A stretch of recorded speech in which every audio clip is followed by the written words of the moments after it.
Week 6. Woohoo! I'm not bored yet.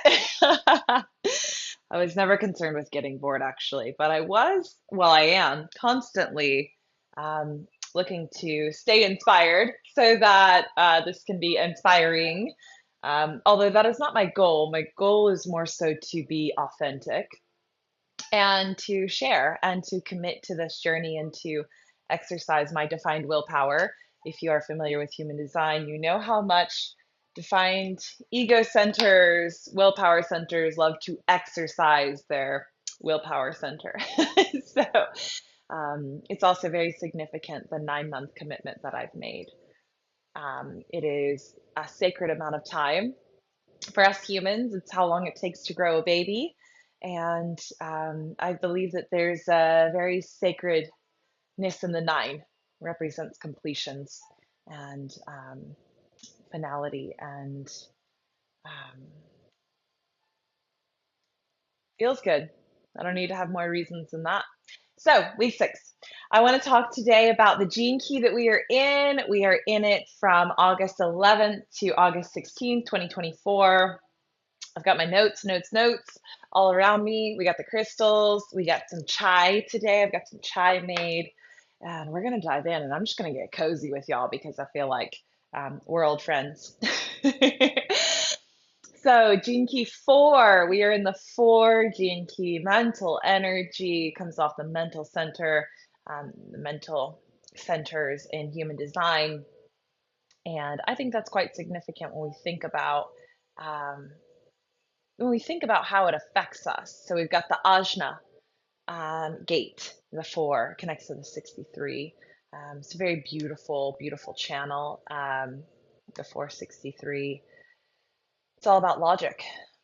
And so um, the Gene Key 4 was one that I hadn't given much attention to until this week, to be honest with you. And since I've been contemplating it, it definitely feels like one I want to share. I haven't shared every single transit key that we've moved through, but just the ones that really speak to me. And that feels really aligned with my authenticity prayer and intention. So let's get into the 4. This I'll read from the blog first. I feel like it just says it so well. So, the 4th gene key moves from the shadow of intolerance to the siddhi of forgiveness, and it is the way of understanding. Shadow of intolerance, the folly of youth. We usually think of intolerance as something directed at others. The 4th shadow of intolerance is obsessed with why things happen when they happen. It wants answers, it is endlessly hungry for answers. It's the mental expression of our unconscious distrust in life. Because of reasons comes blame, justification, and guilt. You see, a world without reasons is an immoral world. It's unrecognizable, ungovernable, and it's terrifying to us. There must be a reason for all the terrible things that happen on the planet. But deep down, what if there was no reason? What if it was meant to happen just because that is what life chose? And even though this gene key drives us all mad, it also drives us to question the world. In doing that, we have learned all kinds of amazing things. It's an ongoing game. Woo! Yes. I feel that. So let's talk about the shadow in 2 different contexts. So we have the repressive nature. I'm reading from the Gene Key Bible by Richard Rudd. It is not actually called the Gene Key Bible, I shall say, but I call it the Gene Key Bible because it is um, like a Bible to me in its significance and potency. So, repressive nature, apathetic. When the mental dynamism of the 4th gene key is frozen by the unconscious fear of a repressive nature, the result is an apathetic mind. An apathetic mind is a collapsed mind that is no longer bright or intelligent, but has given up on understanding anything and sunk into a kind of mental lethargy. These people believe themselves to be less intelligent than others, when in fact they are really paralyzed by an unconscious fear. This fear is that they will have to assume responsibility for themselves, their decisions, and their actions. Instead, they choose to have no opinions about anything. Such people can pretend to be quite enlightened and very open, but there's vital energy lacking inside them. Thus, they can have problems in motivation as well as with their health. To escape their apathy, they simply have to start thinking again, but without letting their thinking rule their lives. And the reactive nature. And again, feel into what you resonate with most. And also notice that because this is a transit, you may have access to all this energy. You may see it in others, you may experience it within yourself in the shadow state, reactivity, or repressive nature. So the repressive is apathetic, reactive is nitpicking. In the reactive nature, thinking does rule a person's life. The reactive nature projects out its eternal need for answers to questions, and it does so in belief that these answers will bring them a sense of security. Oh. When they discover that this is not so, they become angry and blame someone, often the person or system that they supposed would give them all the answers. These people cannot let go of their need for some feeling of resolution, so they make their mind the authority for bringing about this feeling, only to be endlessly disappointed. These people hone in on the most irrelevant details unconsciously, looking for a vent for their frustration.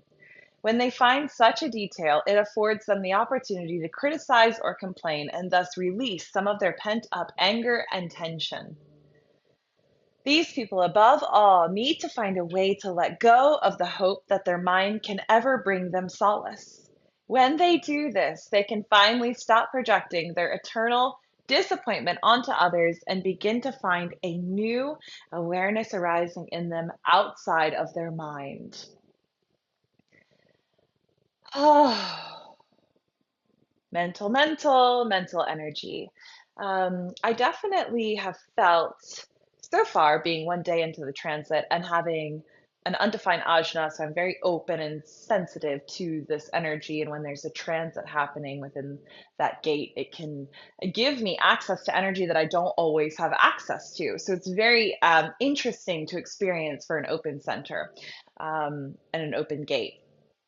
And I have felt very mentally stimulated. In fact, the last couple days, I've even uh, I'm someone who's very healthy and been contemplating, wondering like, do I have a headache? And so I'm curious. I wonder, and this is kind of like the shadow of the four is like wanting an answer. So I'm being mindful to not go too far into that space. But I'm curious. I wonder if this is the mental energy impacting my open center and kind of stimulating it in a way that it's not always stimulated. I wonder. So the gift of understanding, the answers are inside. Youthful folly is such an apt description of us human beings because we can barely tolerate each other. We live in this world founded on science, but the biggest questions are never quite resolved. You see, we don't understand how the universe works. We're still looking for reasons and knowledge, and that's not enough. There are truths that cannot be answered by reason. If you have this gene key in your profile or you resonate with logic and reasons, you probably already know all the answers. And you can't stop looking and needing to know more. But one day, your genius is going to emerge out of the mists, and you're going to stop needing to know, and you're finally going to understand, and you are going to start laughing because happiness never comes through answers. It comes only when we're so tired of answers that we just decide to live the questions fully. Then our life radiates the answers. And finally, we can relax and be of the deepest service to the world. The gift of understanding. It says, the fourth gift represents a wonderful breath of fresh air. At the same time, it requires a huge quantum leap in your whole being. The gift of understanding has nothing whatsoever to do with knowledge. Knowledge is what your mind thinks it needs in order to take away its permanent feeling of unease. But knowledge can never bring a sense of peacefulness. At most, it can give you the hope of that peace, although ironically, it is This very peace that sustains your intellectual quest and keeps you within the confines of the shadow frequency. Only true understanding can bring peace along with it because true understanding lies outside the domain of the mind. Understanding is of the whole being, and it does not and cannot require agreement from the cognitive capacities within your brain. True understanding lies outside of the domain of the mind.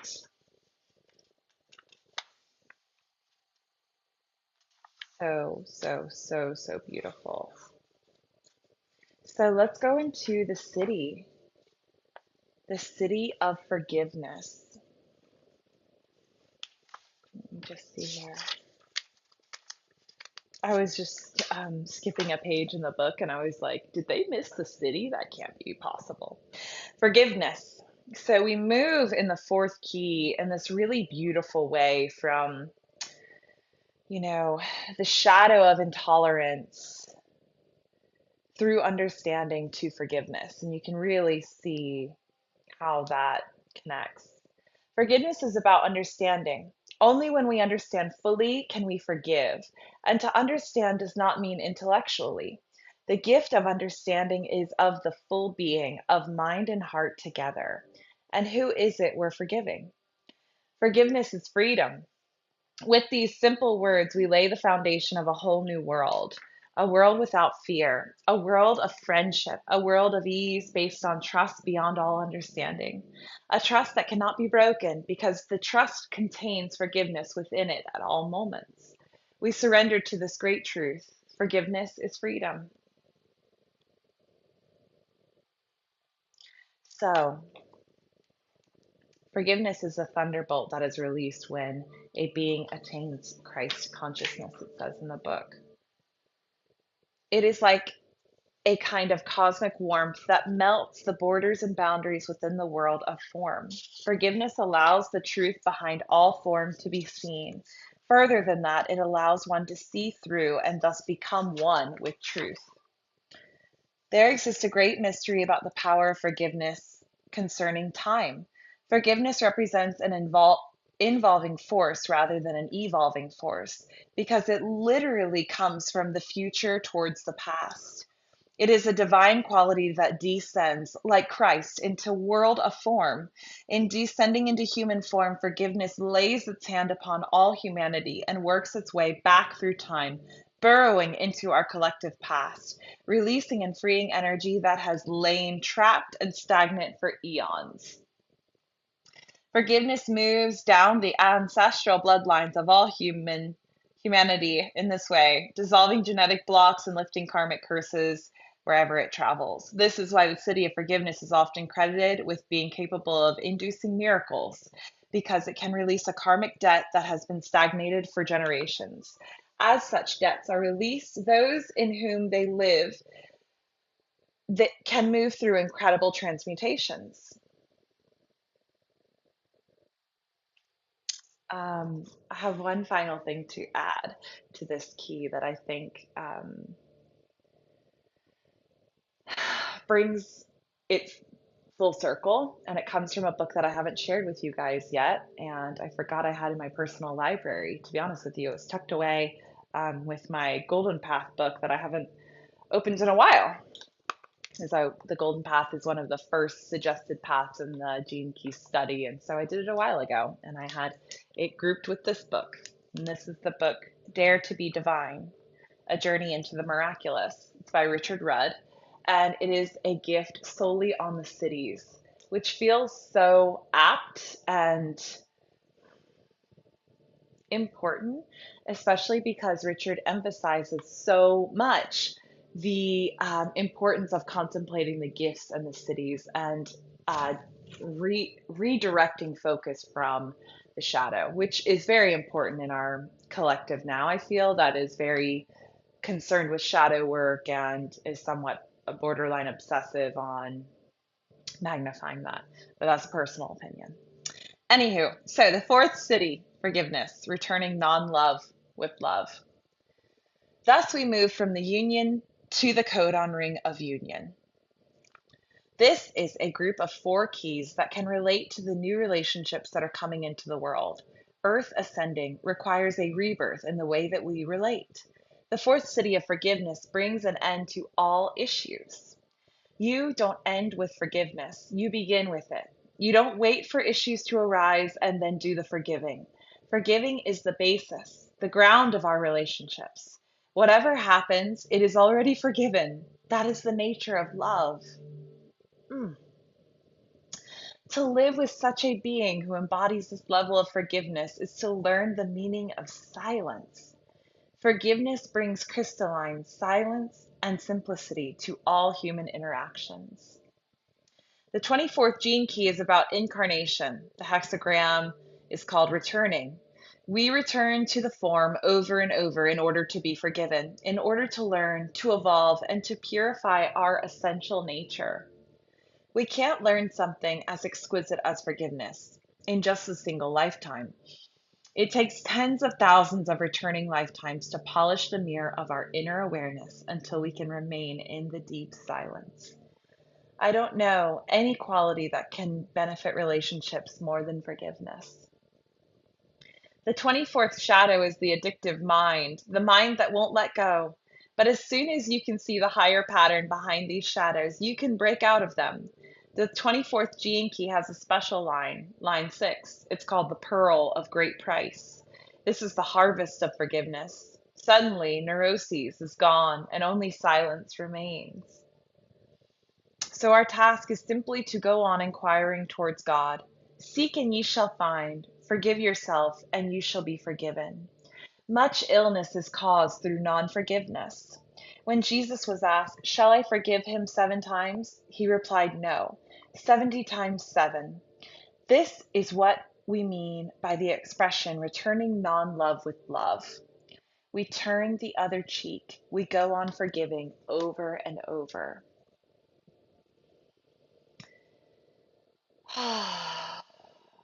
And as you can tell, the mind,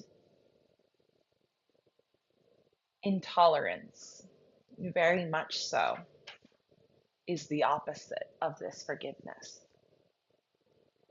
It's intolerant. It's unable to go without an answer, to turn the cheek. So this week, we are being asked to lean into a new level of relationship with each other, to be gracious, to be loving, to be kind, to be forgiving in advance. I love that concept. I hope that makes sense to you the way it was expressed. There's a few other contemplations here that I'll leave you with. In life, there are many emotional ups and downs. Sometimes we do things that hurt others, either consciously or unconsciously, and sometimes we are wronged or dishonored in some ways by others. You can only enter the full beauty of the contemplative state when you no longer harbor any resentments or hidden shame. Every pang of guilt or repressed blame muddies our still inner lake. It's funny, I had several clients today and I used that visualization of stilling the lake of their mind. And I don't always use that, so that was interesting that came through today, and that's what they're talking about here. If you harbor such unresolved feelings from the past, part of your contemplative journey will be to let them go. This is usually a gentle process that may take considerable time, depending on the depth of your wounds, but you may also wish to consider professional help in this regard. Forgiveness, and this is a very busy week for me with sessions and therapy, so that's kind of interesting. People are already doing this, I feel. Forgiveness, whether of yourself or another, is about releasing yourself from a series of energetic hooks that link you to a certain person or past event. One contemplative approach is close your eyes and locate these hooks inside yourself. Then, using your breath, breathe into each one and let it go. If there was another person involved, you can also try to see them in a new light. Imagine them as a young child and see the terrible sense of isolation they may have felt at some point. Even the most aggressive or heartless personality traits are rooted in certain tragic events in a child's life. The more you can come to understand others using the power of your imagination, the more compassion you will be able to feel for them. In time, this will help you let it go. It's interesting because I'm sure I'm not the only one who's reading this and thinking about, well, what about boundaries? Well, what about being walked all over? What about being taken advantage of? Is this key suggesting that we just allow whatever someone wants to do and without any sort of correction on our end? And I think the clear answer is no, we're not meant to just allow ourselves to be treated in any kind of way. I think love and forgiveness also has boundaries and also has love for the self as a primary anchor point, and the love for others gets expressed through that love of self. And so the love of self is obviously going to express in a way that keeps the self safe and keeps the self healthy. And so anything that compromises that safety or health has to go, or has to have a fence around it, protection or boundaries. And so this doesn't mean be a doormat. This doesn't mean just be walked all over, but this does mean address your shame, address your resentments, address your bitterness. Let go of that.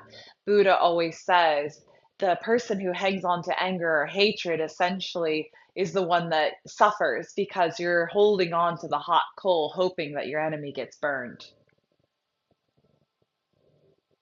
Isn't that wild? When the other person probably doesn't think of you. That may sound a little harsh, but it might be true. And if it's true, the joke's on you.